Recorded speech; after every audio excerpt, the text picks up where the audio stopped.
Bismillahirrahmanirrahim. Assalamualaikum warahmatullahi wabarakatuh. Sahabat sehat semuanya. Pada siang hari ini kita bertemu kembali dalam acara edukasi untuk masyarakat berkaitan dengan berbagai problem atau masalah tentang kesehatan. Pada siang hari ini kita didampingi oleh sahabat saya Dr. Faisal Rahman. Beliau adalah spesialis jantung dan pembuluh darah, dan beliau saat ini untuk sehari-harinya bekerja di Rumah Sakit Daerah Idaman di Banjarbaru. Begitu juga bekerja juga menjalankan untuk praktek klinik sore di Rumah Sakit Nirwana. Nah, pada siang hari ini dalam suasana Ramadan, kami mengucapkan marhabannya Ramadan. Mudah-mudahan sahabat sehat semuanya bisa menjalani ibadah puasa pada tahun 1443 Hijriah ini dengan sehat tanpa kendala suatu apapun. Nah, alhamdulillah sedikit demi sedikit kita sudah beranjak dari fase pandemi. Nah, kita mulai berkurang untuk kasus-kasus COVID. Mudah-mudahan ke depan kita juga bisa menjalankan aktivitas sehari-hari dengan sempurna. Baik, pada siang hari ini kita akan bincang santai dengan sahabat saya, Dr. Faisal Rahman, spesialis jantung dan pembuluh darah, tentang berbagai hal yang berkaitan dengan penyakit jantung, baik maupun penyakit-penyakit yang berkaitan dengan gangguan pembuluh darah yang lain. Kita kaitkan juga dengan situasi kondisi sekarang ini yang lagi puasa. Baik. Ya. Selamat datang Dr. Faisal, nih sahabat saya nih, ya, selalu baik, alhamdulillah. Baik dokter. Puasanya aman, sehat? Alhamdulillah sehat dokter, lancar. Okay. Alhamdulillah. Mudah-mudahan kita mendapatkan keberkahan dari puasa Ramadan yang kita jalankan.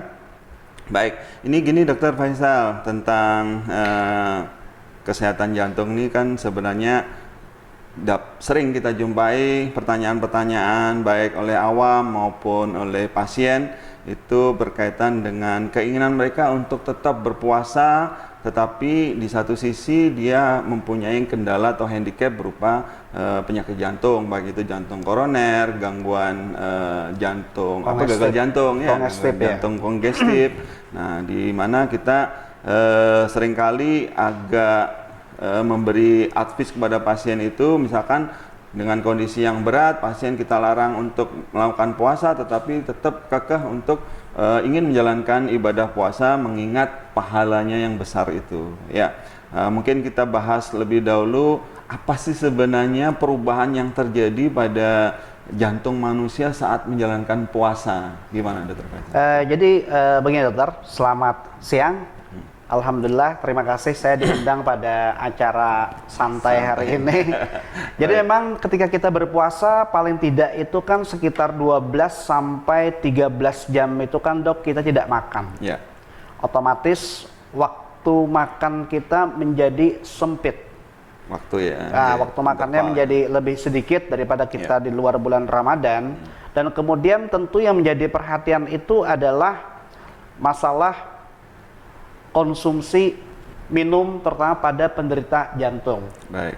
Ini harus hati-hati sekali, terutama pada pasien-pasien jantung itu kan juga diberikan obat-obat diuretik, pencahar pipis, sehingga kalau misalkan dia kurang asupan minumnya, justru sebetulnya itu tidak terlalu bagus buat jantung. Karena kalau misalnya kita kurang asupan minum, otomatis kadar garam dalam tubuh kita menjadi lebih kental, darah menjadi kental, kemudian lagi beban jantung tentu akan menjadi berat. Nah, oleh karena itu pada penderita jantung itu perubahan yang mungkin cukup signifikan adalah masalah asupan cairan. Ini yang perlu diperhatikan. Jadi pada penderita jantung yang non kongestif sebaiknya tetap mengkonsumsi minum setidaknya 8 gelas sehari, dokter. Tetap 8 gelas sehari. Tidak ada perbedaan. Tidak ada perbedaan selama dia tidak kongestif, bukan jantung bengkak. Jadi jantung bengkak itu mungkin bahasa awamnya adalah misalkan kakinya bengkak. Kan ada juga penderita jantung yang tidak mengalami kaki bengkak. Nah, seperti itu. Jadi rumusnya gampang sebetulnya. Bisa menggunakan rumus 242. Wah. Jadi 242 nih. bukan bukan formasi sepak bola ini dok ya. Iya, betul. Jadi 242 itu sahur 2 gelas, kemudian 2 buka gelas. puasa 4 gelas, kemudian tarawih itu adalah 2 gelas. Itu bisa digunakan dengan formula itu. Tapi bagi mereka yang menderita jantung kongestif, Ya. yang memang diberikan batasan dalam hal cairan, yang memang minumnya mungkin tidak lebih daripada 6 gelas sehari. 6 gelas nih. Iya, 6 gelas sehari. Dan untuk pemberian diuretik tentunya itu bisa kita modifikasi dok. Baik. Pemberian obat furosemid, mungkin orang jantung, orang yang penderita sudah paham sekali ini obat furosemid itu salah satunya bisa kita akali Ya. itu dengan memberikannya pada malam hari. Oh, Karena pada malam hari itulah, karena saat itu sudah boleh makan, cairan itu akan lebih banyak keluar. Karena bagaimanapun ketika kita puasa, baik penderita jantung maupun non jantung, otomatis asupan glukosanya kan pasti akan terbatas. Ya. Itulah yang membuat kenapa orang berpuasa menjadi lebih lemah. Jadi ini isunya kalau bagi pasien jantung adalah isu masalah cairan yang pertama, kedua adalah isu masalah kadar glukosa yang cenderung turun pada saat pagi hingga sampai nanti menjelang berbuka, sehingga dia cenderung lemas, dokter. Secara umum ada nggak sih kriteria tertentu yang memang pasien yang gangguan jantung ini tidak boleh puasa gitu? Untuk penderita jantung sendiri sebetulnya ini adalah komunikasi antara pasien dengan dokter. Jadi ketika menjelang bulan Ramadan seharusnya pasien itu mintalah advice kepada dokternya. Baik. Untuk dilakukan asesmen awal atau asesmen ulang. Dok, saya ini kan sakit jantung, boleh nggak dok saya berpuasa? Sebetulnya paling sederhana atau paling simple itu adalah kita lakukan kajian dalam pengertian pasiennya stabil apa tidak. Betul. Parameter stabil sebetulnya tidak terlalu sulit. Apakah pasien ada mengeluh sesak misalkan, apakah pasien sering mengeluh nyeri dada misalkan, atau misalkan pasien ada kaki bengkak. Baik.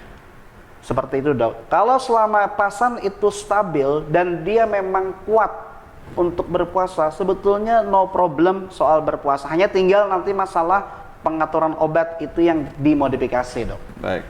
Jadi terkait dengan kendala tersebut kita memang harus melakukan asesmen di awal ya dok? Iya, asesmen awal. Kalau memang pasien saat ini perlu pengobatan yang intensif, misalkan dalam kondisi kongestifnya belum teratasi, ya, kaki masih bengkak, sesak, nyeri dada, ya sebaiknya tidak dianjurkan untuk berpuasa.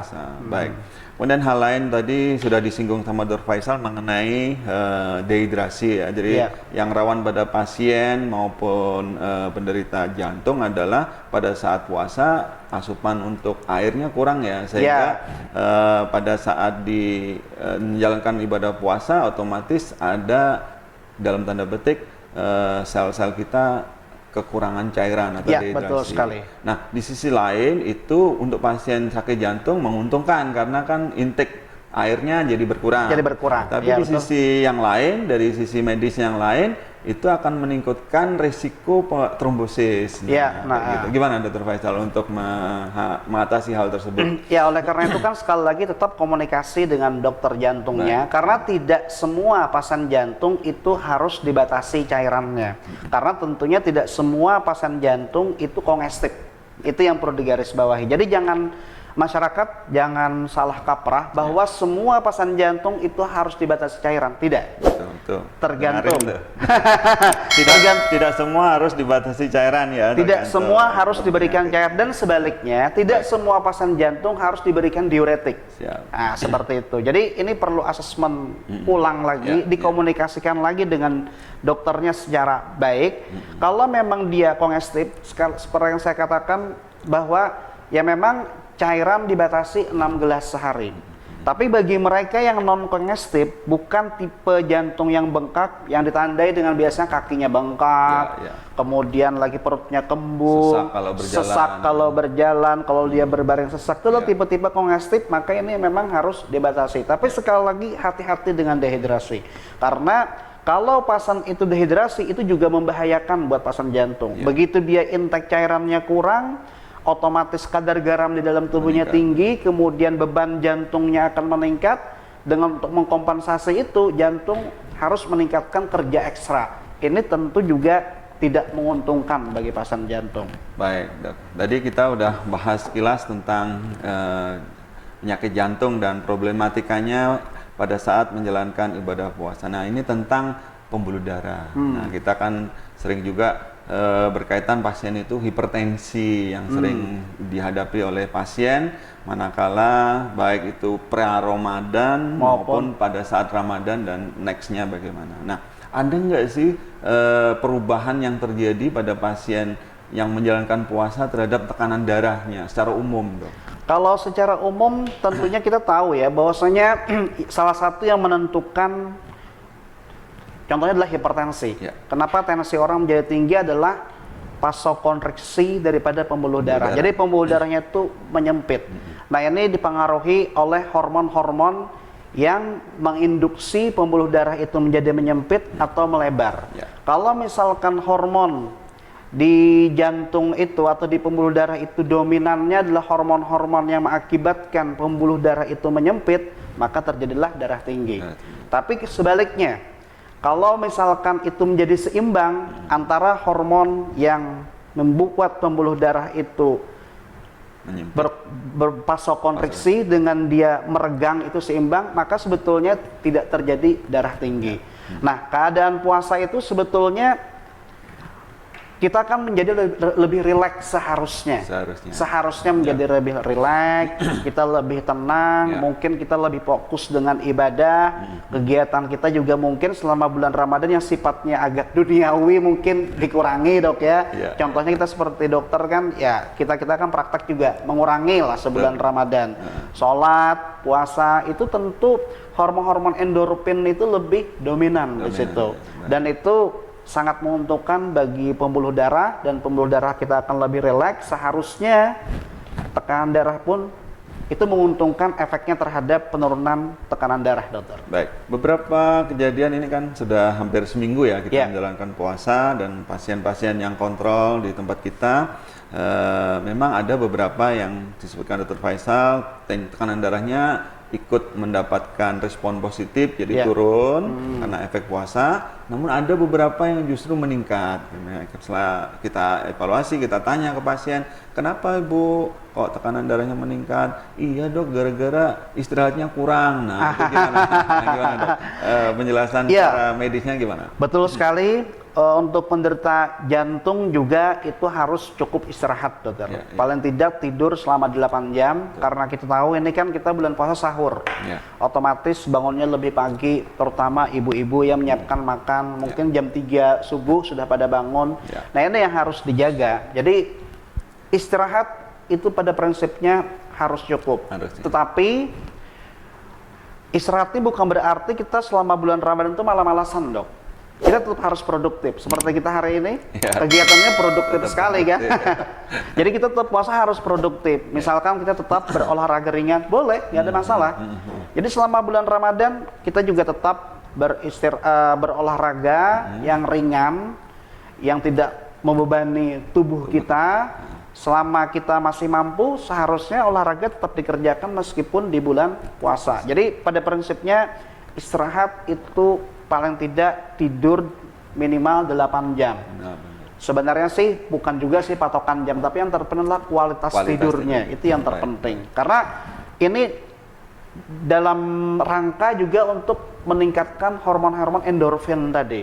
Jadi hormon-hormon yang membuat tubuh kita rileks, membuat tubuh kita tidak stres, itu sangat menguntungkan bagi pembuluh darah kita. Baik, jadi memang kendala-kendala kesehatan yang harus diperhatikan oleh pasien dalam menjalani ibadah Ramadan ini, terutama mereka yang mempunyai kondisi sakit tertentu ya, komorbid tertentu, itu memang harus benar-benar diperhatikan ya Dok ya.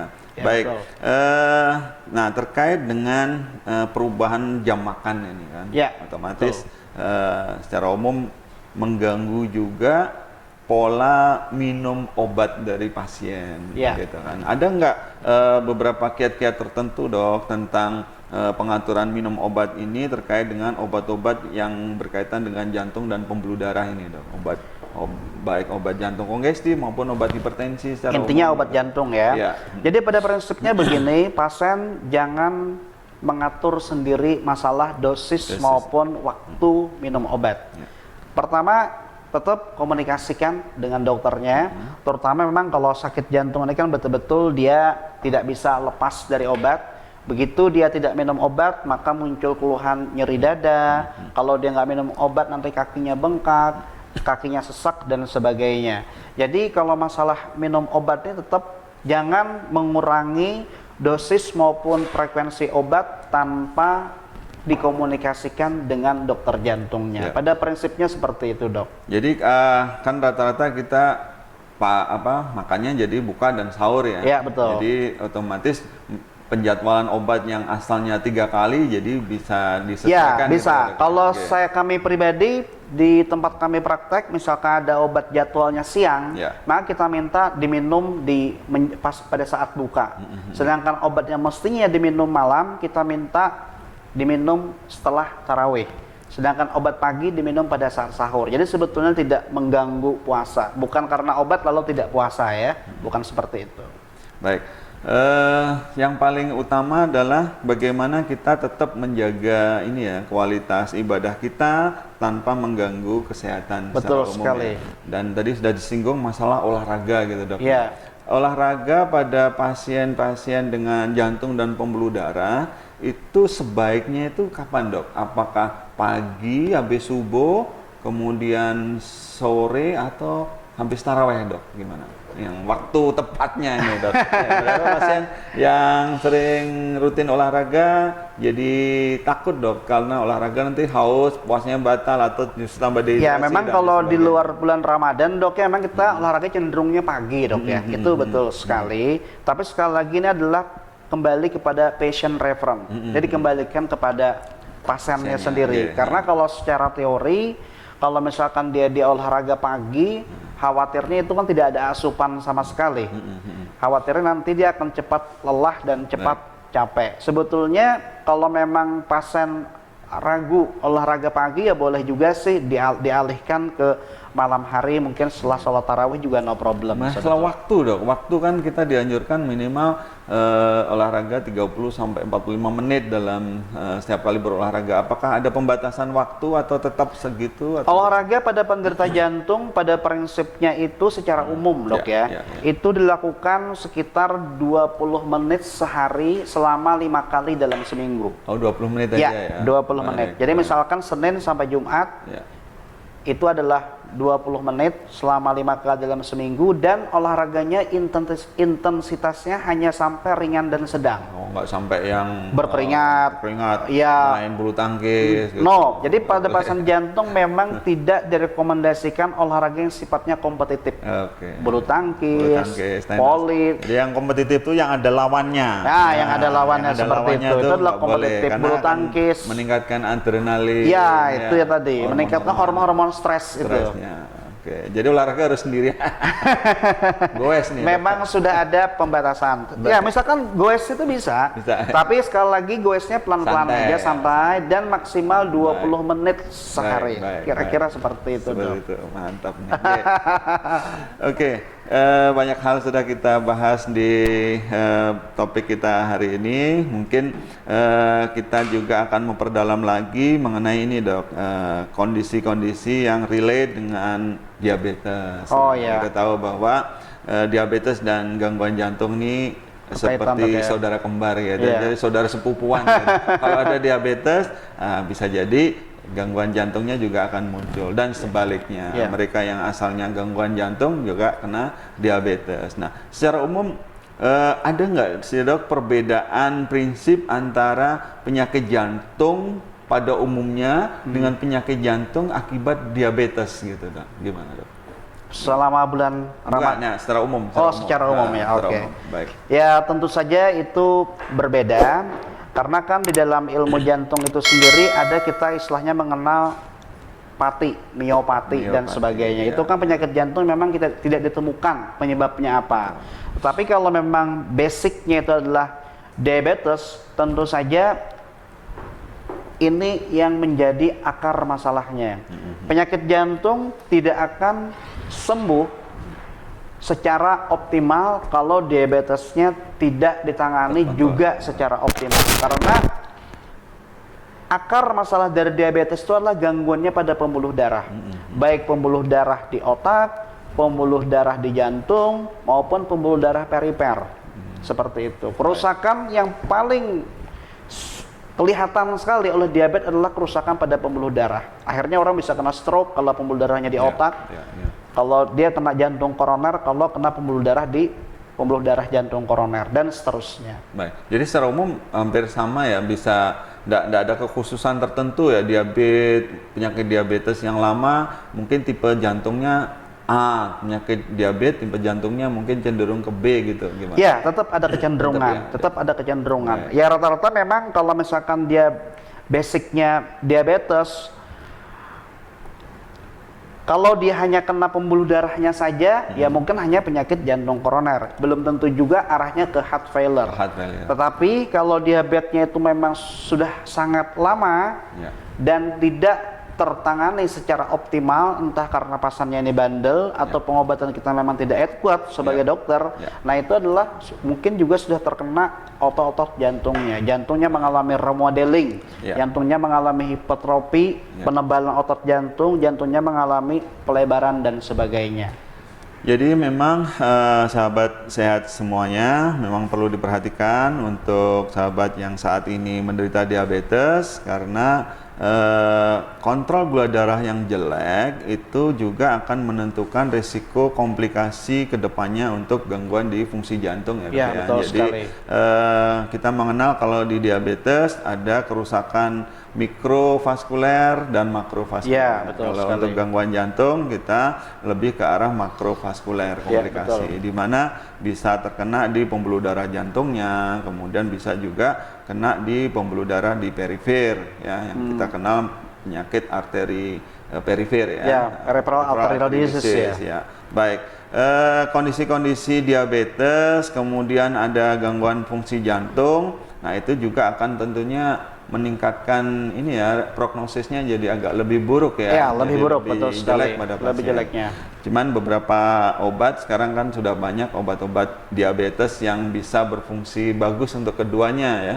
Jadi untuk memperbaiki diabetesnya sekaligus untuk memperbaiki kondisi jantungnya. Baik. Tadi yang terpenting bagi sahabat diabetes, usahakan gula darahnya itu terkontrol dengan baik, kemudian kendalikan hipertensi bila ada, kemudian kendalikan juga faktor risiko yang lain seperti gangguan lemak ya, dalam darah, kemudian juga kolesterol dan rutin olahraga serta perubahan pada gaya hidup. Nah, ini terkait dengan kolesterol nih, Dok. Nah, pada Ramadan ini seringkali banyak nih pasien ini tergoda oleh berbagai macam makanan-makanan yang sering justru munculnya pada saat Ramadan. Itu di luar Ramadan nggak ada makanan itu ya. Itu nggak ada. Nah, bagaimana dok menyiasati buat pasien ini supaya tetap nyaman dan tetap bisa merasakan suasana Ramadan Ramadan. Jadi memang ini suatu yang dilematis ya. Jadi di sisi lain kita kan tidak makan selama 12 sampai 13 jam. Cuma yang menjadi permasalahan adalah jangan sampai kita itu dalam tanda kutip kalap. Oke. Lupa diri ya. Istilahnya tuh ketika kita berbuka puasa itu membalas dendam, Dok. Nah, membalas dendam ini yang berbahaya jadinya. Jadi tetap kita sebagai penderita jantung ataupun diabetes, kita hindari makan-makan yang terlalu manis. Kita hindari makan-makan yang mengandung lemak tak jenuhnya tinggi seperti daging, kemudian lagi goreng-gorengan, kemudian mengandung santan tinggi. Kalau bisa lebih banyak yang sifatnya itu kacang-kacangan, sayuran maupun biji-bijian.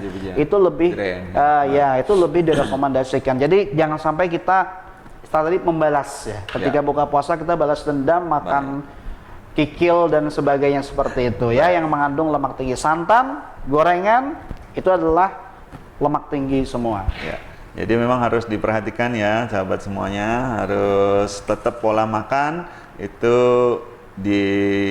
dijaga betul-betul. Jangan mentang-mentang nih kulineran banyak menjamur di Ramadan ini, mencobai macam-macam dan lain sebagainya. Ya, sebenarnya dari sisi Ramadan ini untuk pasien-pasien diabetes, gangguan jantung dan pembuluh darah, sebenarnya ada sisi positifnya ya, terutama pada mereka yang kebiasaan merokok. Nah, ya, betul sehingga sekali. di Ramadan ini membantu untuk mengurangi rokok konsumsi rokoknya selama Ramadan. Ya, betul sekali. Karena mereka kan otomatis berkurang lah. Merokoknya jadi berkurang. Ya. Baik, mungkin ada pertanyaan di IG atau di Facebook? Sementara belum ada. Baik.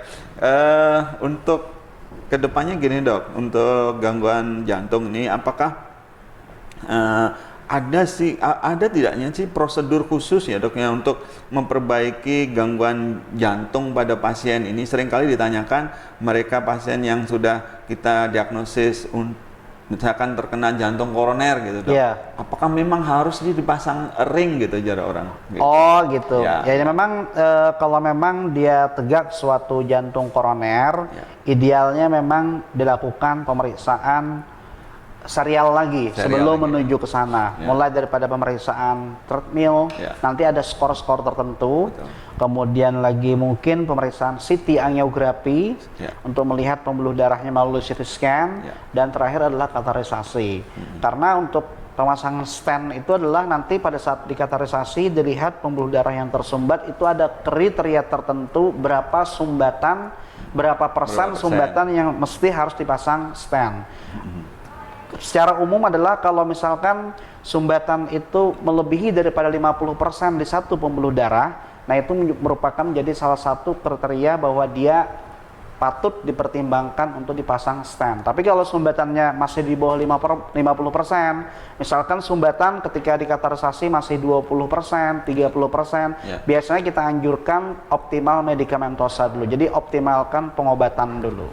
Ya, hampir semua ya pasien itu kalau kita sarankan untuk tindakan intervensi seperti pemasangan stent atau istilah awamnya dipasang ring jantung Nah, itu hampir 70-80% mesti menolak dengan berbagai macam alasan gitu ya. Jadi hal-hal seperti itu apa sih sebenarnya kalau resikonya pasien yang sudah definit terkena jantung koroner tapi tidak mau pasang tindakan intervensi seperti stent atau pasang ring itu dok? Jadi sebetulnya adalah berdasarkan penelitian ya, sudah penelitian suatu RCT, randomized clinical trial juga kan, kita lagi ramai juga ya soal itu ya, masalah uji klinis itu. Jadi memang itu sudah terbukti bahwa memang pemasangan pasien jantung koroner yang memang dia layak dipasang ring, kalau kita komparasi antara dua kelompok ini, ternyata kalau dipasang ring itu mortality-nya memang menurun. Ya, mortality-nya menurun. Artinya angka kematiannya itu lebih kecil bagi mereka yang dipasang ring ketimbang tidak. Itu secara mortality. Tapi kalau dari sisi simptom, nah itu tidak ada jaminan sebetulnya bahwa orang dipasang ring pasti nanti nyeri dadanya hilang. Jadi kalau soal quality of life-nya, soal simptom atau gejala nyeri dadanya itu memang tidak ada jaminan kalau dipasang ring pasti nanti nyeri dadanya lebih baik daripada tidak dipasang ring. Tapi secara mortality itu memang lebih bagus dok. Kalau misalnya nih dok, pasiennya itu sudah mengalami jantung kongestif, tetapi dengan background jantung koroner dengan penyumbatan yang lebih dari 50% tadi, apakah masih bisa dok dilakukan tindakan intervensi seperti itu mengingat jantungnya sudah kongestif nih dok? Itu nanti ada pemeriksaan lagi dok, namanya pemeriksaan untuk melihat apakah jantung itu kalau misalkan dipasang ring itu masih bisa hidup otot-otot jantungnya. Itu ada pemeriksaan khusus dan mungkin yang menjadi salah satu pertimbangan kalau saat kita lakukan echocardiografi, semakin rendah ejection fraction, maka sebetulnya kalaupun dipasang kateterisasi itu juga angka keberhasilannya menjadi kurang optimal. Misalkan dia sudah koroner lama sampai terjadi suatu kongestif, ujung-ujungnya kongestif, kemudian EF-nya sampai misalkan 15%, 10%, yaitu memang untuk pemasangan kateterisasi biasanya sudah tidak direkomendasikan. Baik. Karena memang sudah jantungnya sudah terlanjur kondisinya tidak bagus. Baik. Jadi untuk sahabat sekalian perlu diperhatikan bahwa ketika didiagnosis gangguan jantung koroner dan sejak dini dokter yang merawat itu sudah menganjurkan pemasangan stent atau pemasangan tindakan jantung intervensi, nah sebaiknya itu diikutin aja ya dok ya, karena Ya, mengingat kalau sudah terjadi kongestif kemudian jumlah pompa jantungnya juga nggak bisa efektif lagi, pemasangan stentnya juga tidak akan optimal bermanfaat juga ya dok. Ya, oleh karena itu di tempat kita di Rumah Sakit Nirwana ini semua pasien jantung mesti kita lakukan pemeriksaan ehokardiografi dan itu bisa di cover oleh BPJS dok. Oke, jadi untuk pemeriksaan ekokardiografi sebaiknya dilakukan oleh ahlinya dan itu jangan khawatir sudah bisa di cover oleh BPJS. Jadi baik untuk tindakannya nggak harus rawat inap ya dok? Nggak harus rawat inap, sebentar sekali. Ehokardiografi itu bahasa awamnya USG jantung. USG jantung kalau bahasa awamnya. 10 menit selesai. 10 menit selesai tuh ahlinya bilang 10 menit selesai. Jadi nggak perlu lama-lama. Kalau saya mah harus 1 jam.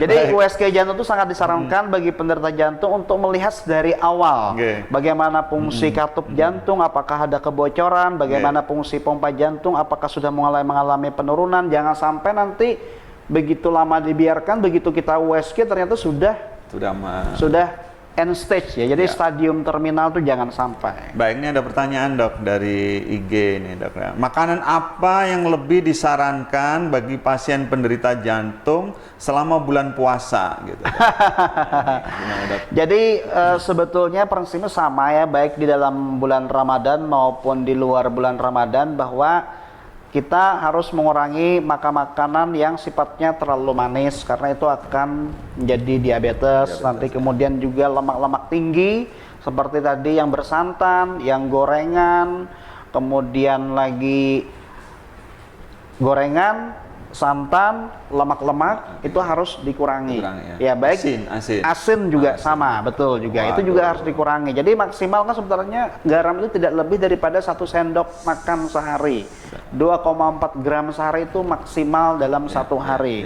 Karena itu juga tidak bagus buat penderita jantung, baik di dalam Ramadan maupun di luar bulan, sama aja prinsipnya. Sama ya. Cuma Pak permasalahannya bulan Ramadan tadi ada efek balas dendam. Ada efek balas dendam.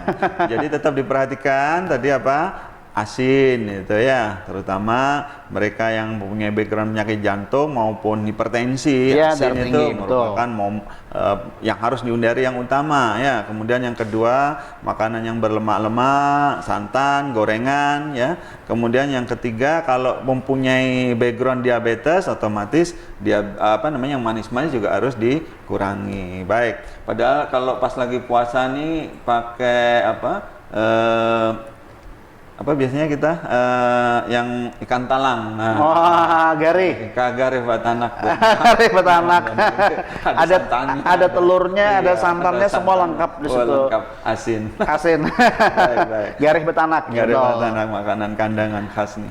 Kemudian yang pertanyaan kedua dokter, bagi pasien perokok, apakah lebih disarankan untuk berhenti atau cukup mengurangi intensitas merokoknya selama bulan puasa? Gimana dok? Untuk menderita jantung, rokok bukan dikurangi, tapi dihentikan sama sekali. Jangan dikurangi ya. Jadi betul-betul dihentikan, karena rokok ini merupakan suatu radikal bebas. Yang radikal bebas yang membuat lemak di dalam tubuh itu akan mudah menembus pembuluh darah, dan di situ awal mula kerusakannya.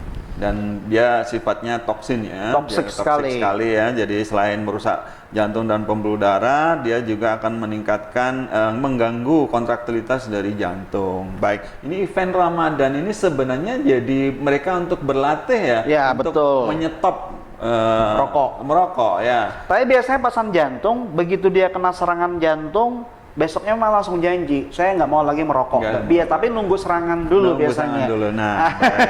Jadi masih bagi sahabat yang masih merokok tetapi mempunyai background penyakit komorbid diabetes, hipertensi dan gangguan jantung. Nah, jangan nunggu sampai parah, dia stop aja sudah. Karena serangan jantung tuh memang sensasi udah mau dicabut nyawa biasanya. Kebanyakan pasien seperti mereka itu. Karena sama kayak kalau misalkan bisa survive, mereka merasa kayak seperti hidup kembali.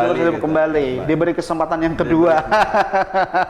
Baik, jadi untuk diperhatikan bagi mereka yang merokok, untuk gangguan jantung, pembuluh darah, dan juga diabetes, itu tidak hanya dikurangi, tetapi harus di stop ya, stop merokok. Baik, kemudian yang pertanyaan ketiga, apakah memakan kurma ketika berbuka puasa aman bagi penderita jantung koroner gitu tuh? Ya, sebetulnya kelebihan kurma ini kan bukan hanya dia sekedar mengandung glukosa. Kalau nggak salah kurma ini sekitar 23 kalori. Ya, untuk sekitar 23 kalori. Jadi kalau kita bandingkan dengan teh manis, itu bahkan lebih tinggi kalorinya. Sekitar teh manis. Teh manisnya sekitar lebih tinggi, bahkan 60. 60 kalori. Ini sekedar perbandingan. Tapi di teh manis kita sebetulnya nggak dapat nutrisi tambahan lain, hanya gula. Tapi di dalam kurma itu kan ada macam-macam zat nutrisi lainnya. Di sana ada zat besi, ada mangan, kemudian lagi ada vitamin B6 yang diperlukan oleh tubuh. Jadi sebetulnya kurma itu selama dia tidak memiliki background diabetes, sebetulnya fine-fine aja. Tapi kalau misalkan dia punya diabetes, mungkin dokter Anang bisa bantu ya.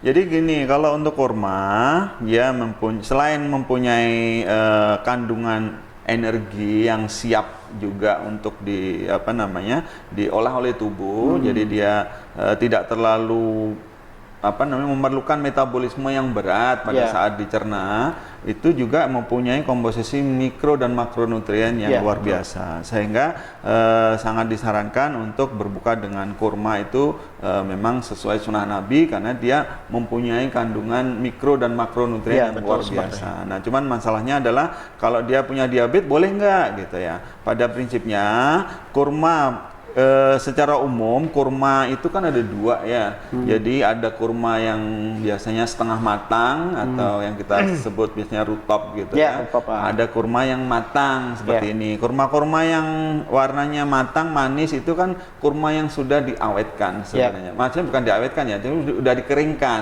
sehingga dengan kadar air yang sudah memang berkurang. Tetapi manisnya jadi lebih tinggi daripada kurma yang rutop tadi. Nah, masalahnya adalah pada penderita diabetes boleh nggak?